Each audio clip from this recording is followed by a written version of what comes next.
이번 시간에는 기계적 조직 중에서 라인 조직부터 공부하도록 하겠습니다. 라인 조직은 다른 말로는 집게식 조직이라고도 하고요. 또 다른 말로는 군대식 조직이라고도 합니다.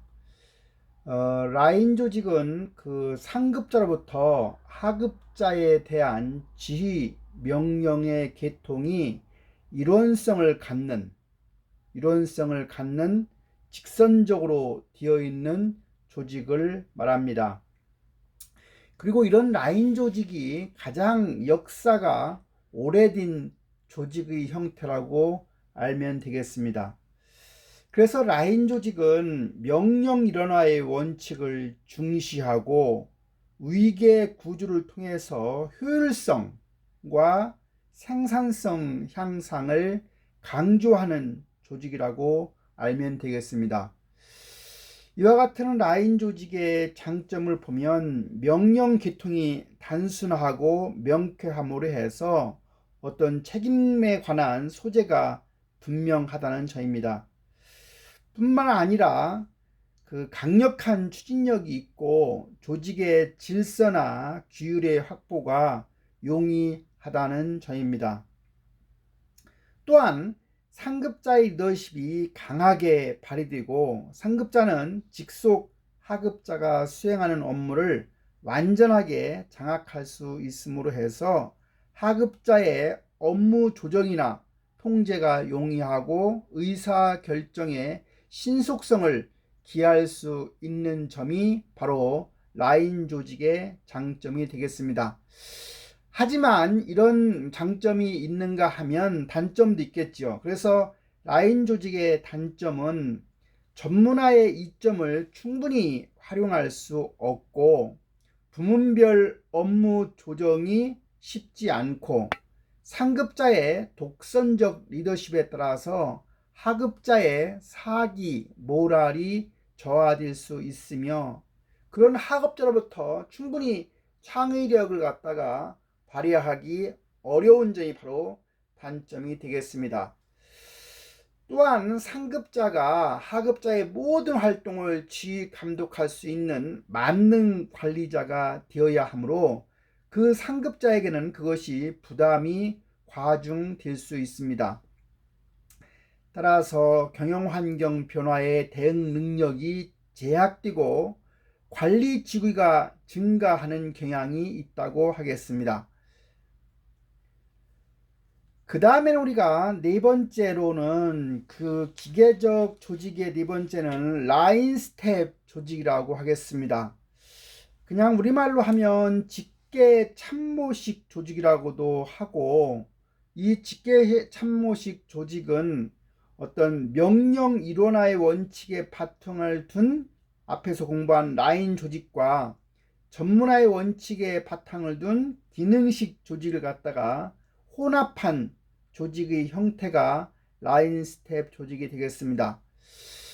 그래서 이와 같은 라인 스텝 조직은 라인 조직의 어떤 기능식 조직의 장점을 결합함으로 해서 효율성과 생산성을 높이고자 하는데 목표를 둔 조직이라고 할 수 있습니다.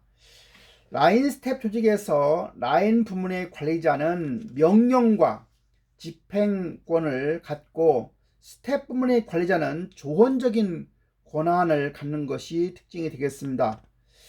스텝은 참모로서의 어떤 라인 부문에 대해서 조언하고 조력하는 권한을 가질 뿐 지휘하고 명령할 권한은 없는 겁니다. 따라서 기획이나 기술, 연구 등 전문적인 사항은 스텝 부문이 담당하게 되므로 라인 부문은 집행기관으로서의 어떤 상규적인 늘상 이루어지는 일에 전념할 수 있게 됩니다.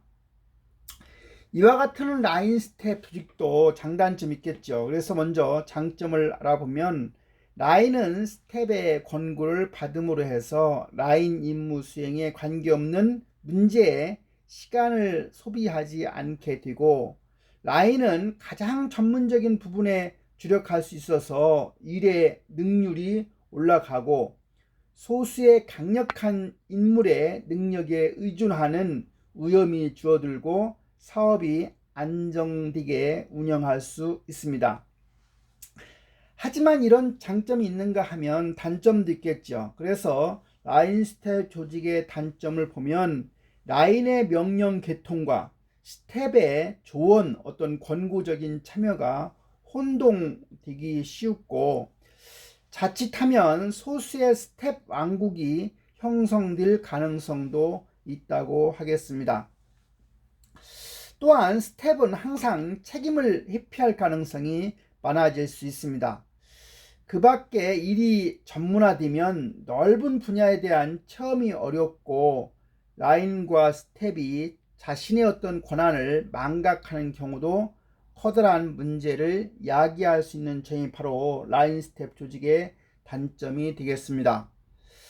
따라서 라인과 스텝 간의 갈등이 있음으로 해서 이런 갈등이 발생하지 않도록 하려고 하면 본연의 역할을 제대로 잘 파악해야만 할 것으로 생각이 듭니다.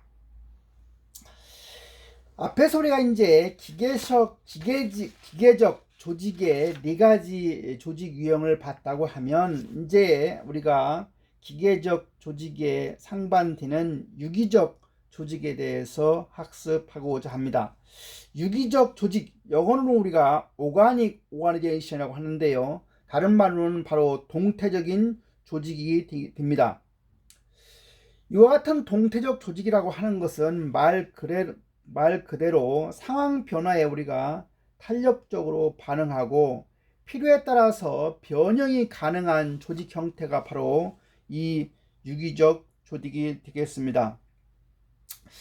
대표적으로 유기적 조직에는 우리가 이제 공부할 팀제 조직, 그리고 프로젝트 조직, 그 다음에 매트릭스 조직, 네트워크 조직 등이 있다고 하겠습니다.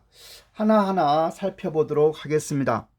첫 번째는 팀제 조직입니다. 팀제, 오늘날 상당히 많은 기업들이 팀제를 하고 있는데 이런 팀제 조직에 대해서 공부하도록 하겠습니다. 이 팀제 조직은 1990년대 이후에 주목을 받기 시작한 조직입니다. 이 팀제 조직이 탄생 배경은 경쟁이 심화되고 환경 변화가 가속화에 따라서 이에 대응하기 위해서 수평 조직화와 슬림화의 원리를 충실함으로써, 슬림화라는 것은 줄인다는 거죠. 줄인다 하네. 그래서 수평 조직화와 슬림화의 원리에 충실함으로 해서 전통적인 기능 중심의 어떤 조직과 계층형 조직 구조를 탈피하려고 한 조직이 바로 팀제 조직이라고 할 수 있습니다. 팀제 조직은 과거에 전통적인 계층 구조의 수직적인 라인, 예를 들어서 부장, 과장, 대리 등 이런 그 수직적 라인의 위계를 과감하게 통합하거나 중복 또는 유사한 부분을 통합해서 하나의 팀으로 전환해가지고 팀장을 중심으로 업무가 이루어지도록 만든 조직을 우리는 팀제 조직이라고 정의합니다. 다시 설명하면 팀제 조직이라고 하는 것은 전통적인 기능 중심의 계층적 조직 구조를 탈피해서 팀장 중심으로 팀의 자율성과 팀원 간의 유기적인 관계를 유지하면서 팀의 목표를 추구해 나가는 슬림화된 수평적 조직 형태를 이야기합니다. 팀제 조직과 전통적 조직에 대한 차이는 교과서 표 10-2에서 보여주고 있으니까 한번 보시기 바랍니다.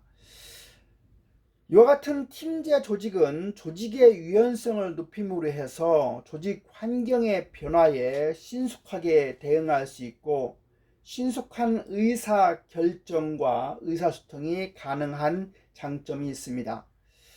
이런 팀제 조직에서는 팀원들의 창의성을 높이고 창조적, 학습 조직을 실현할 수 있고 조직의 효율성을 제고하고 구성원들의 사기와 자긍심을 높일 수 있는 장점이 있습니다. 우리가 팀제 조직과 전통적인 조직의 큰 차이라고 하면, 팀제 조직이 수평적인 구조를 갖는다고 하면 전통적인 조직은 수직적인 계층 구조를 갖는 것이고, 팀제 조직이 조직화의 원리로 업무 프로세스 단위에 치중한다고 하면 전통적인 조직은 조직화의 원리가 기능 단위라고 하는 점입니다. 팀제 조직이 직무 설계가 다기능화 되어 있다고 하면 전통적인 조직은 분업화 되어 있다는 점이고, 팀제 조직에서 관리자의 역할은 코치나 촉진자의 역할을 한다고 하면 전통적인 조직은 관리자의 역할이 지시와 통제에 있습니다. 따라서 팀제 조직의 리더십은 후원적, 참여적 리더십이 적합하고, 전통적 조직의 리더십은 지시적, 하향적 리더십을 대부분 구현합니다. 정보의 흐름 관점도 팀제 조직이 개방적이고 공유적이라고 하면 전통적 조직은 통제적이고 제한적입니다. 팀제 조직의 보상은 팀별로 대부분 보상이 되지만 전통적인 조직은 보상이 개인별로 보상이 이루어집니다. 팀제 조직의 직무 과정은 팀이 계획하고 통제하고 이에 따라서 조치하지만 전통적인 조직은 관리자가 계획하고 통제하는 현상을 따릅니다. 우리가 조정 경기가 있고 래프팅이 있는데, 조정과 래프팅의 차이를 혹시 여러분들 아십니까? 래프팅은 그 안에 래프팅을 하는 사람들 모두가 담당하는 일이 있죠. 다 함께 일을 하는 거죠. 근데 조정 경기는 한 사람이 방향 같은 것을 지시만 하고 일을 하지 않습니다. 그래서 전통 조직의 과장이 조정 경기에 해당이 된다고 하면, 조정 경기에서의 리더에 해당이 된다고 하면, 팀제 조직의 팀장은 래프팅에 해당이 됩니다. 따라서 팀제 조직에서 팀장은 고유한 업무가 있습니다. 팀원들도 고유한 업무가 있듯이 팀장도 고유한 업무가 있고, 그 고유한 업무가 팀원들보다는 훨씬 더 고난도의 어려운 일을 본인이 담당하면서 별도로 부수적으로 팀원들의 일을 함께 조정하고 감독하고 하는 권한을 갖는 것이 팀장이라고 한다고 하면, 전통적인 조직에서 과장이라고 하면 본인의 일을 가지고 있지 않고 대부분의 일을 다 팀원들한테 주고 나서 그 팀원들의 일을 지시하고 감독하는 역할이 바로 전통적인 조직의 과장입니다. 잘 구분 한번 해보세요. 그 팀제의 팀장과 전통적인 조직의 과장의 차이점, 뭐라고 그랬죠? 팀제 조직에서 팀장은 고유의 업무를 가지면서 부수적으로 팀원들을 지휘 감독한다고 하면, 전통적인 조직의 과장은 고유한 업무가 없이 팀원들한테 일을 다 배분하고 그 팀원들이 어떤 일을 잘하는지를 지시 감독하는 게 바로 전통적인 조직의 과장의 업무다. 그래서 이 팀장과 과장이 어떻게 다른지를 잘 이해하면 도움이 될 것으로 생각이 드는데, 우리나라에서 90년대 이후에 팀제가 많이 도입되었음에도 불구하고 이런 사항을 잘 모르고 과거의 어떤 방식으로 그냥 말만 팀제라고 하는 회사나 조직이 많다는 점이 문제가 되겠습니다. 다음에는 프로젝트 팀 조직입니다. 프로젝트 팀 조직, 좀 규모가 작으면 되게 우리가 태스크포스 조직이라고도 불리우는데, 조직 내 여러 하위 단위의 결합된 노력이 필요한 특정 과업 또는 특정 프로젝트를 수행하기 위해서 형성된 임시적인 겁니다. 계속 가는 게 아니라, 영구적으로 가는 게 아니라 임시적으로 만든 조직이 바로 프로젝트 팀 조직입니다. 1988년도에 우리나라에서 올림픽을 하면서 올림픽 사업단이 꾸려지는데, 각 부처에서 그 올림픽 사업을 추진하기에 필요한 인원들을 차출해서 어떤 올림픽 사업단이 만들어지면, 그것은 올림픽이 끝나면 다시 해체하는 거기 때문에 영구적으로 가는 조직이 아니기 때문에 우리가 임시적 조직이라고 하듯이, 우리가 프로젝트 팀 조직이라고 하는 것은 영구적인 조직이 아니고 임시적인 조직이다. 그리고 분명한 어떤 그 특정 과업, 특정 프로젝트를 수행하기 위해서 만들어진 조직이다. 이렇게 여러분들이 알면 되겠습니다. 프로젝트 팀 조직은 전통적인, 우리 이 슬라이드에서 보듯이 전통적인 라인 스텝 조직이나 사업부제 조직의 보완 조직으로 우리가 볼 수가 있습니다. 그래서 프로젝트 팀은 각 부서에서 파견된 전문가들로 구성되고, 프로젝트 팀 구성원들은 과업이 완수될 때까지 프로젝트 팀에서 근무하다가 프로젝트 팀의 목표가 완결이 되면 팀은 해체되고 구성원들은 다시 원래 소속 부서로 복귀하는 게 일반적인 형태입니다. 그래서 우리가 이러한 프로젝트 팀 조직의 성패라고 하는 것은 팀 리더인 프로젝트 관리자의, 경영자 또는 관리자의 리더십과 팀원 간의 그 팀워크에 의해서 좌우된다고 볼 수가 있습니다. 팀원들 간의 역할 분담이나 정보 공유가 그래서 매우 중요하다는 사실입니다. 그래서 프로젝트 팀 조직은 공식 조직의 수직적 명령 계통과 지휘 감독의 범위에 구애를 받지 않기 때문에 경영자의 지원하에 팀 리더를 중심으로 매우 유연성 있게 프로젝트 활동을 수행해 나갈 수 있는 장점이 있습니다. 지금 그림에서 보면 이게 이제 그 프로젝트 팀 조직을 보여주고 있는데, 위에 나와 있는 생산부, 마케팅부, 재무부, 인사부 이런 것들은 우리가 그 기능에 해당이 되는 거죠. 기능. 그래서 그런 것들이 이제 두 개가 이렇게 매트릭스 형태로 묶였다고 해서 우리가 프로젝트 팀이 되는 겁니다.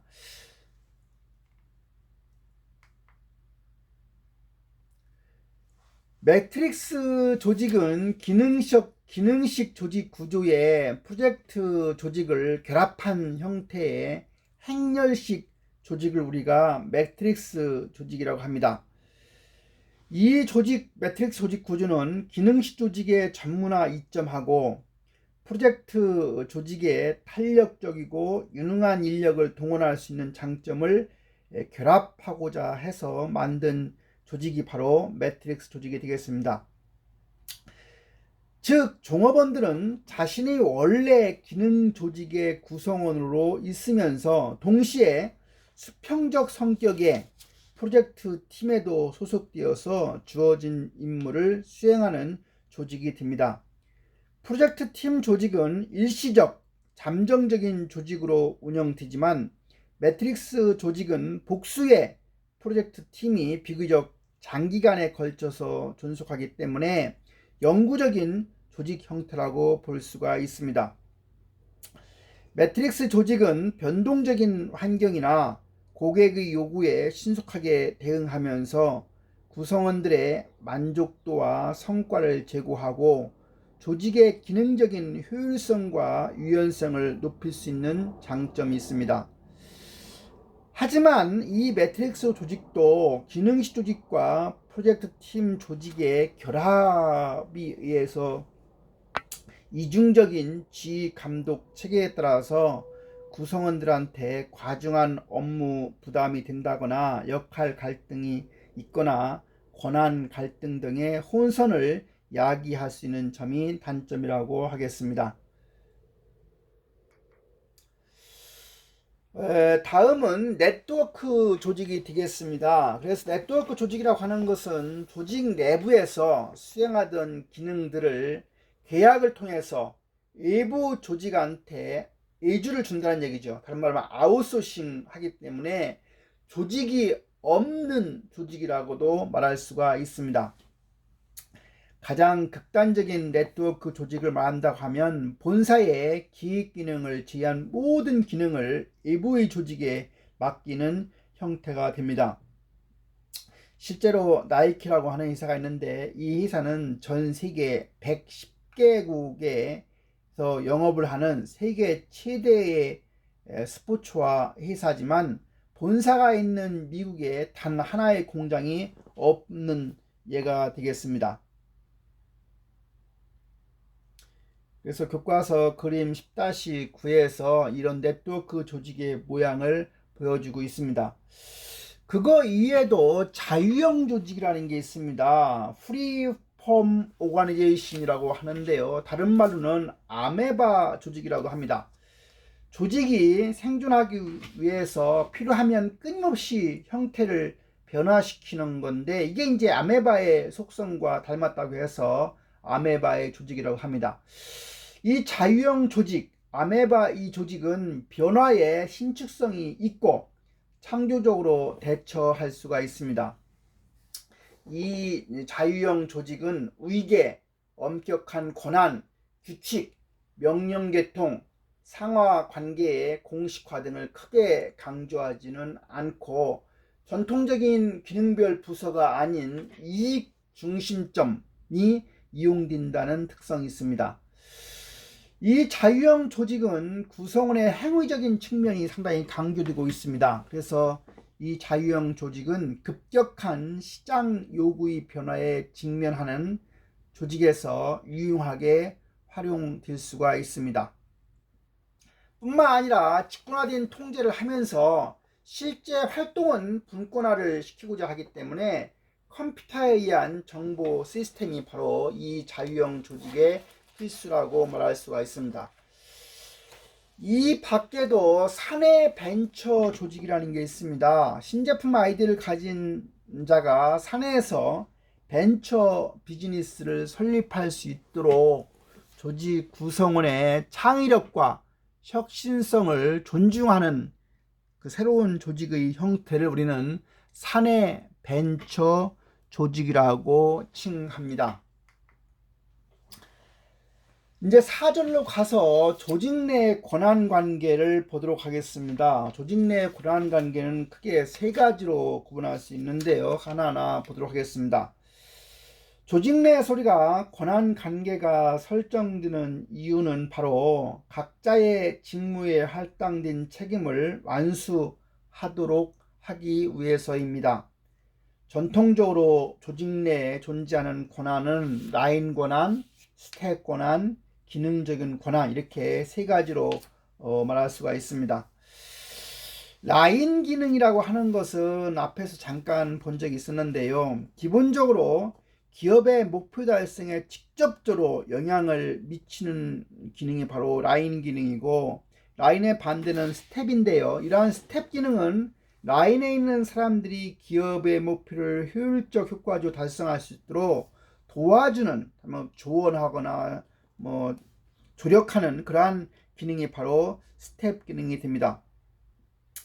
그러나 조직이 점차 더욱 복잡해지고 구조가 정교화되어 감에 따라서 라인과 스텝의 권한 관계가 모호해지는 경향이 있다고 하겠습니다. 우리가 라인 권한에 대한 공부를 하도록 하겠습니다. 라인 권한, 영어로 우리가 라인 어서리티라고 하는데요. 라인 권한은 조직의 목표 달성을 위해서 직접적으로 기여하는 의사결정을 하고 지시할 수 있는 조직 내의 가장 기본적인 권한이 바로 라인 권한입니다. 그래서 상사가 부하 직원에게 업무에 관한 지시, 명령을 내릴 수 있는 권한이 바로 라인 권한입니다.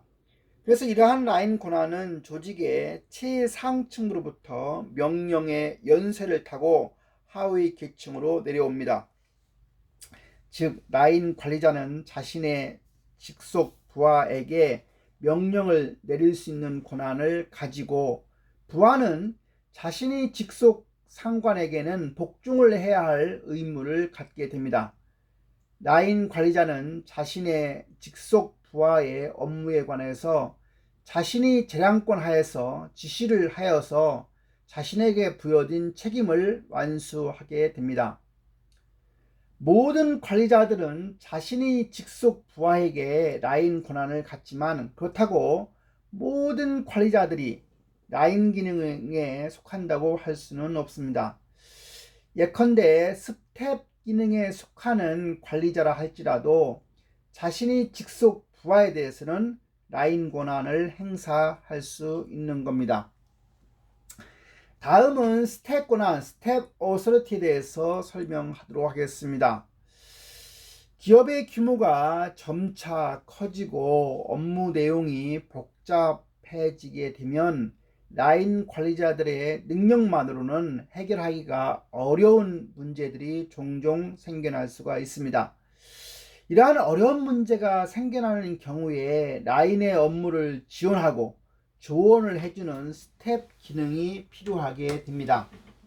스텝에는 특정 관리자 개인에게만 조언을 해주는 개인 스텝, 퍼스널 스텝도 있고, 라인 관리자에게 자기가 갖고 있는 전문 지식과 경험을 바탕으로 지원과 조언 또는 평가를 해주는 전문 스텝, 스페셜라이즈드 스텝이 있습니다.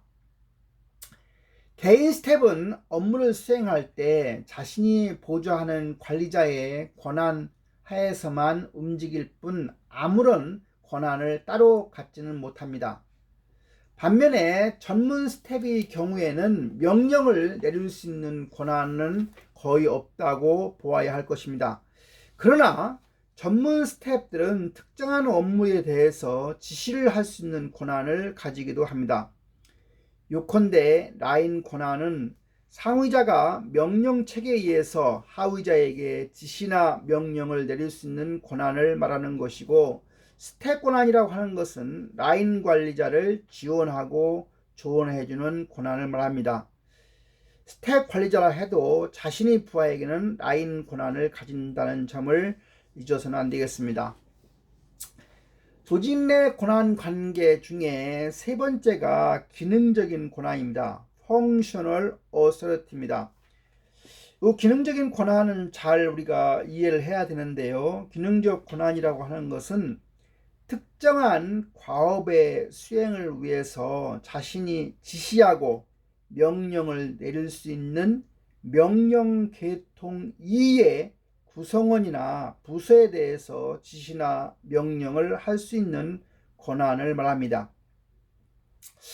예를 든다면 이제 생산부가 있고 구매부가 있었을 때 생산부의 어떤 생산 일정에 따라서 어떤 자재가 잘 들어오지 않았을 때 생산 부서장이 그 구매 부서에 있는 직원에게 어떤 자재가 언제까지 들어와야 되는데 왜 그 제대로 안 되느냐, 이렇게 해서 빨리 그 자재가 구매되도록 어떤 지시나 이런 것들을 한다고 하면, 그 생산부와 구매부는 다름에도 불구하고 그런 명령을 할 수 있는, 지시를 할 수 있는 권한이 바로 기능적 권한이라고 여러분들이 이해하면 되겠습니다. 조직 내의 특정 과업이라고 하는 것은 관리자들로 하여금 때때로 자신의 권한 밖의 개인이나 부서에 명령을 내려야 하는 경우가 있습니다. 예컨대 원가 절감 방안을 기한하라고 지시를 받은 재무담당 이사는 자신이 관할하에 있는 부서 이외의 부서에 대해서도 관련 자료를 분석해서 보고하라고 지시할 수 있는 겁니다. 이러한 경우에 행사되는 권한이 바로 기능적인 권한이라고 보는 겁니다. 기능적 권한이란 바로 라인과 스택 권한을 보완해 주는 것이고 매우 한정적인 권한으로 이해해야 할 겁니다. 왜냐하면 기능적인 권한은 특정 과업만 국한되어서 작용하고 있기 때문에 명령 계통을 무너뜨리지 않도록 하기 위해서입니다. 예컨대 앞에서 우리가 예를 든 재무담당 이사의 지시를 받은 생산부장은 원래 생산 담당 이사의 지시를 받게 되어 있는데 재무담당 이사의 지시를 동시에 받아야 하기 때문에 혼란을 빠질 수 있기 때문입니다. 이렇게 해서 우리가 조직의 권한 관계, 라인 권한, 스택 권한, 기능적인 권한을 맞추도록 하겠습니다. 이 아래 밑에 보면은 라인과 스텝의 갈등 원인과 해결 방법 뭐 저런 것들이 이제 과거에 뭐 대학원 시험 문제에 나왔던 문제이기 때문에 제가 한번 거기다가 적었는데요. 라인과 스텝의 갈등은 항상 발생하시는데 그것을 해결하려고 하면 라인은 스텝의 어떤 조언이나 이런 것들을 그냥 잘 받아들이려고 하지 않고 하는 경향을 하지 말아야 되겠죠. 스텝도 지나치게 라인의 어떤 그 업무를 침해하지 않아야 되기 때문에 결국은 라인과 스텝이 자기의 역할을 제대로 파악하고 그 선을 넘지 않는 가운데 상대방에 대한 것들을 존중하면서 경청하고 꼭 반영하려고 하는 자세가 된다고 하면 이런 라인 스텝의 갈등 문제는 잘 해결되리라고 생각이 듭니다. 다음은 5절로 가서 기업 문화에 대한 공부를 하도록 하겠습니다. 뭐 과거에는 우리가 문화나 기업 문화 이런 것들이 뭐 중시되지 않았지만 이제 이 기업 문화에 대한 개념도 90년대, 2000년대에 들어와서 많이 사람들한테 회자되는 개념 중에 하나라고 할 수가 있습니다. 미국에 가면 제너럴 일렉트릭이라고 하는 회사가 있는데 미국의 제너럴 일렉트릭이라는 회사가 성공한 것도 아마도 기업 풍토의 개혁이 중요했다고 말을 늘 합니다. 원래 제너럴 일렉트릭은 잭 웰치 회장의 강력한 리더십 아래 기업 문화에 대해서 변혁을 잘 실행한 대표적인 회사입니다. 제너럴 일렉트릭의 잭 웰치 회장은 현장을 상당히 중시한 사람이었고 라인에게 권한을 대폭 위양하였습니다. 잭 웰치 회장의 20년에 걸친 사람을 중심으로 하는 기업 문화를 잘 이해 못하면 역시 제너럴 일렉트릭의 성공도 잘 이해할 수 없습니다. 다시 말하면 한 기업을 잘 이해하려고 하면 그 기업의 문화를 잘 우리가 파악해야 된다는 것을 얘기하는 겁니다. 일찍부터 기업이 성공하기 위해서는 기업의 문화가 상당히 중요하다는 사실이고 한 번 만들어진 기업 문화는 잘 변화되지 않습니다. 그리고 이런 기업 문화에 가장 많은 영향을 미치는 사람은 뭐니 해도 그 조직을 만든 창업자의 리더십과 관련되어 있을 것으로 생각이 듭니다. 이런 기업 문화와 관련해서 많은 연구를 했던 사람이 그 오츠라고 하는 교수와 피터스와 와트만을 들 수가 있습니다. 기업 문화라고 하는 것은 한 기업에 속한 구성원들이 외부 환경을 받아들여서 장기간에 걸친 시행착오를 거쳐서 그 결과 형성된 공동의 가치관이 바로 기업 문화라고 할 수가 있습니다. 사람도 각자의 어떤 개성을 지니고 있듯이 기업도 그 기업 나름의 독특한 특성을 문화적 형태로 지닌다는 뜻입니다.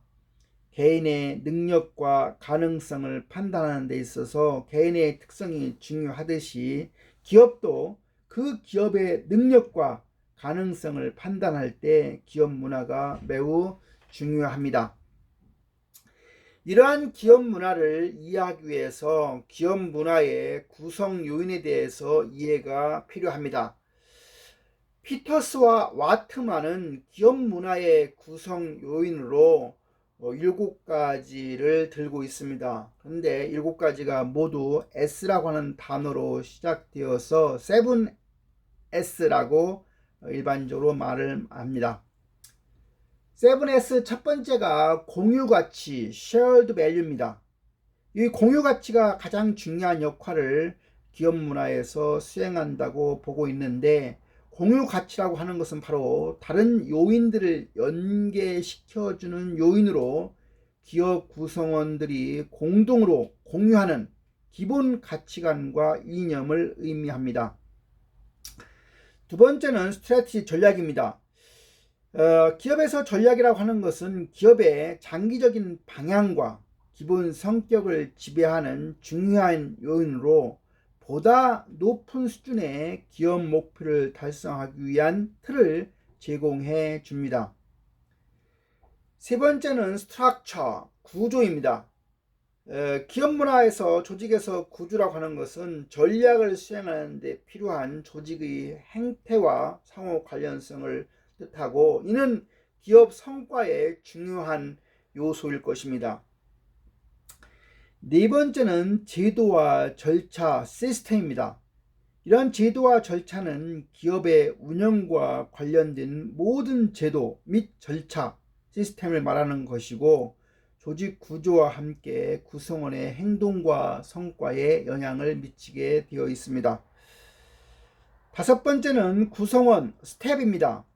스태프는 기업을 구성하는 사람들로, 이들 개개인의 특성은 공유 가치와 기업 문화 자체에 직접적인 영향을 끼치게 됩니다. 여섯 번째는 스타일입니다. 스타일은 기업 구성원의 행동, 스타일, 리더십을 말하고, 이에 따라서 기업의 분위기가 달라진다는 점입니다. 일곱 번째는 관리 기술, 스킬입니다. 스킬은 기업 운영에 실제로 적용되고 있는 것으로서 구성원 행동, 관리 스타일과 더불어 기업의 성과에 직접적인 영향을 끼치게 됩니다.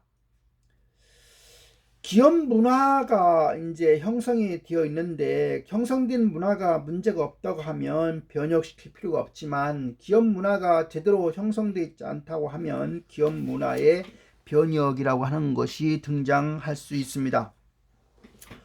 오늘날 환경 변화는 기업이 더 이상 이기적이고 배타적인 목적을 추구하기에는 어렵게 만들어지는 환경입니다. 기업으로 하여금 사회적 책임을 더 충실히 할 것을 요구하고 있는 것이 현실입니다. 성장 일변도에서 이제 벗어나서 고객 가치를 중시하고 기업으로 하여금 좋은 이미지를 구축하는 것을 더 높이 평가하는 방향으로 사회의 인식이 바뀌고 있는 현실입니다. 한편 장자 세습의 족벌 경영에서 전문 경영인이 기업의 주요 인물로 부각되기 시작한 것은 사실이고, 혈연, 지연, 학연 등에 의한 인사 관행도 능력 위주의 개방체제로 전환되기 시작해야 합니다.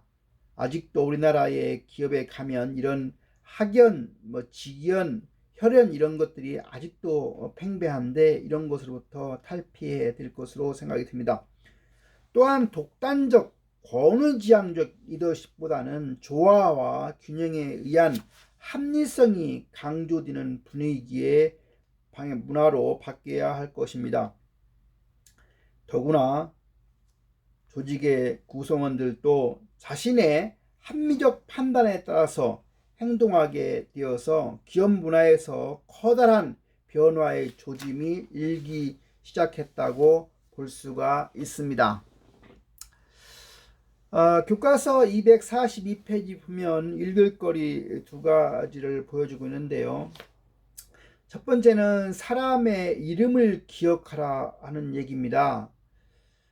미국의 강철왕 앤드류 카네기의 성공 비결은 무엇일까라고 하는 질문에서, 카네기는 강철왕이라 불리고 있지만 본인은 강철에 관해서 별로 아는 바가 없다고 하였습니다. 단지 강철에 관해 잘 알고 있는 수백 명의 기술자를 잘 고용하고 있었을 뿐이라고 말합니다. 그는 즉 카네기는 사람을 부릴 줄 아는 사람이었던 것입니다. 바로 이 능력이 카네기를 대부호로 만들었던 것입니다. 실제로 카네기는 어렸을 적부터 사람들을 조직화하고 통솔하는 데 특별한 재능을 보였다고 합니다.